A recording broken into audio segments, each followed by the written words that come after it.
91% of Nebraska soybeans were setting pods as of the latest USDA report. At the Soybean Management Field Day in David City, we asked Loren Giesler about problem areas now popping up in those fields across the state. Well, this time of year, when we're in the fill time, is when we'll see some of our diseases like sudden death syndrome and brown stem rot, particularly irrigated fields for those, but some of our dryland fields are showing some of those symptoms also. If growers are seeing pockets in the field, a lot of times there'll be circular patches. They may be on the turnarounds at the ends.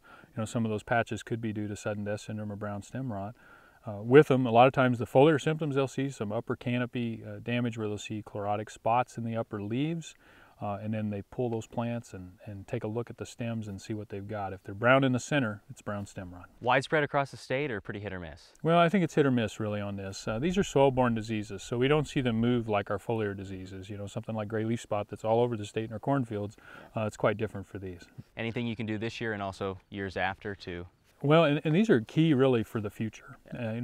Identifying any of the soil-borne diseases are things that then when you look at the next time you're in soy in that field, look at selection of the variety. So, and I always tell producers not to necessarily just select resistance in there if it's a small spot in the field, but if it's an area that, they feel is a significant portion of the field that's being affected, then look for good agronomic traits and then look at those ratings for sudden death syndrome or brown stem rot. Historically, has that been an effective choice? Have producers been able to find varieties that work well in areas that maybe other varieties wouldn't?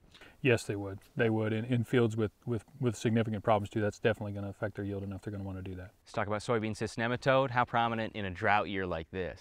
Well, one of the things with the drought year is that, there's not a lot good about a drought year, but with cyst nematode, you may be able to see evidence that you have cyst nematode. So if we have farmers that, they're seeing fields that they can't explain why there's a pocket of stunted or, more drought stress than other type in that field, those could be due to cyst nematode. If they're pockets that, it wasn't a low spot, that they had some root damage early on, or they don't see the soil type variation that they feel they can't explain why it's there, those are spots that I would really encourage them to sample for cyst nematode. Send it into the Plant Path Lab? Well, they can. They can contact their local University of Nebraska-Lincoln Extension office for a soil bag. They can contact our office, and the Soybean Board through their checkoff is funding a program where they can have those samples analyzed for free.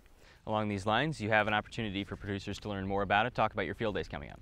Well, field days coming up, next week, that last week in August, we have 4 different locations where people can learn more about soybean cyst nematode. With those field days, at every one of them, we have the cyst nematode sample bags. We'll talk to them about how to collect those samples. We'll talk to them more about how to really effectively manage cyst nematode at each one of those.